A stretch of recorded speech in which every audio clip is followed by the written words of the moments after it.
ekitone ky'okuyimba guludde n'alondamu baakiwa era abafuna omukisa ogwo ne balyoka balya mu ndago n'ennyenje ne zikunkumuka. Olwaleero nkuleetedde omuyimbi Nakinko mu kuyimba ennyimba ez'akadongo ka Mathias Walukagga Mulumba. Tutunuulire olugendo lwe mu kuyimba okuviira ddala ku ntandikwa ye. Kkiriza nsooka empiseewo obubaka buno. Ono ye Mwesigye William Munnayuganda akutegeeza ggwe wenna ow'obuwala n'ow'obulenzi eyeetaaga okugenda okukola ensimbi mu nsinga Dubai n'awalala nti mutuukirire ng'oyita ku nnamba ze ziri wansi awo kuba ye ensonga zino aziisiza ddala mu bwangu ng'aziika mujjawe ate nga n'emisaala misava nnyo ddala. Walukagga musajja nzaalwa y'e Masaka mu ssaza lya Ssaabasajja Kabaka ery'e Buddu. Yazaalibwa omwami Kirizanto Kisirinnya Buyondo n'omukyala Stephanie Namuyimbwa. Ebyembi bonna bakkirira dda ewa Ssenkaaba. Obuto n'obuvubuka bwa Walukagga yali kafulumu ku kyanga omupiira ogw'ebigere ekyamuviirako n'okutabaala amasomero amangi baabanga bamweyazikana baabasambira okufuna ku buwanguzi. Ebiseera by'okuyimba ku ssomero we byatuukanga Walukagga yabanga omu ku bayizi abaavangayo okugezesa amaloboozi gaabwe era nawe abaamuwuliranga be batukakasa nti ekitone ky'okuyimba nakyo kyalimu mu kukula kwe. Buli we yawuliranga nti abakyala bajjamu embuto nga kimuyisa bulala era ng'omuyiiya yenna yayiiyayoko n'oluyimba olukivumirira. Ebiseera ebyo ku myaka 16 egy'obukulu gye yalina n'ekibiina ekisiniya ey'okuna mwe yali yabeeranga wa kitaawe omuto we yavanga okugenda okukyanga akapiira n'oluyimba luli lwenkunyumiriza mu kusooka we yaluyiiyiza. Anyumya nti lumu kitaawe omuto yadda awaka yamusanga aliko byawandiika mu kitabo ye byatamanya nti lwali luyimba. Olw'obusungu yakwata bikwate n'ayoza. Akageri Walukagga ke yali akimanyiiko nti ekigo ekimu tekirobera mwana kukula yaddamu okubaka ekkalaamu we yakoma ku kuwandiika we yatandikira. Yasiŋŋaana okusoomoozebwa wakati w'okutandika okuyimba n'okwabulira omupiira ogwamwola okuva obuto. Naye ekyokwagala ennyo omuyimbi Paul Kafeero kyakola kinene nnyo mu kumusindiikiriza omupiira okugusuula ettale. Mu mbeera ya kugoba yakuwa ekkubo oluvannyuma lw'ebbanga ttonotono nga liyise kitaawe yamufuumuula awaka naye bw'atyo kwe kukwatamu ebyangu wadde ewa nnyina ne kitaawe. Mu kugenda gy'asangira abayimbi abaali bazze mu buduuka bw'ekitundu kwe yali era yawalirizibwa okukyama abeeko by'abeebuuzaako kuba yalinawo oluyimba luli lwe nnakunyumiriza edda mu kusooka olwali luvumirira ekyabakyala okujjangamu embuto lwe yawandiika ng'akyali wa kitaawe omuto. Walukagga yasiŋŋaanibwa n'ekkwaya z'abayimba ku kyalo mu Kyakingo omwo nazo yali yazeegattako dda. Abayimbi be yasiŋŋaana bwe yali agenda baali ba kibiina Kimakula Gita Singers.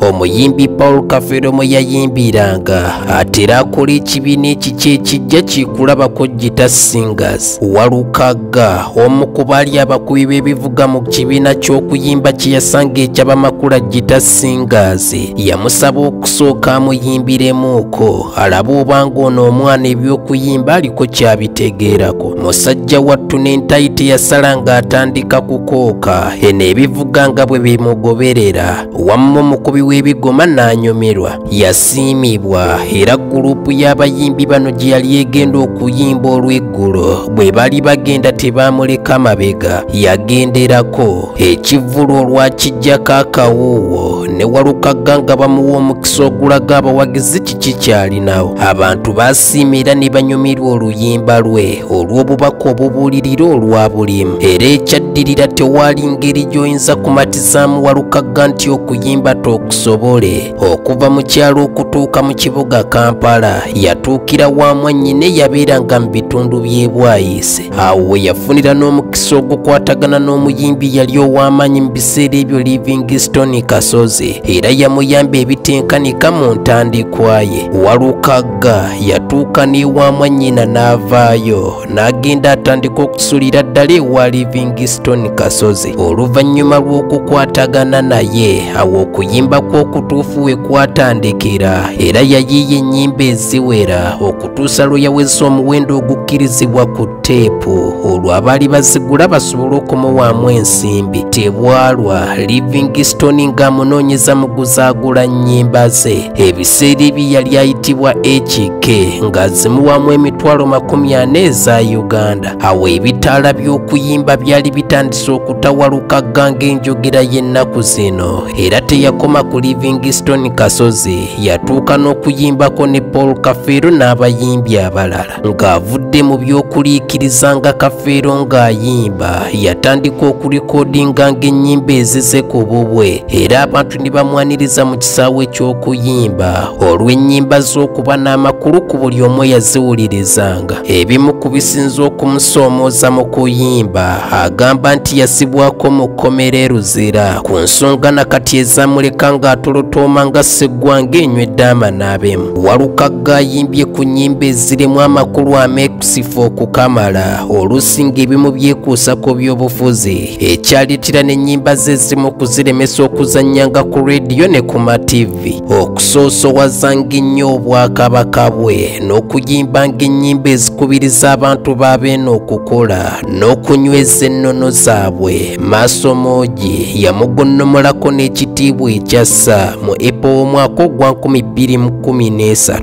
Awangudde awaadi z'essinza kukubalira okuva mu bateesiteesi ab'enjawulo era ab'amaanyi okuva wano mu ggwanga n'ebweru waayo. Walukagga kanjira mukomya wano gw'ate n'afaafaagana n'omulwadde tamusikira. Nze Kyame Radio Uganda.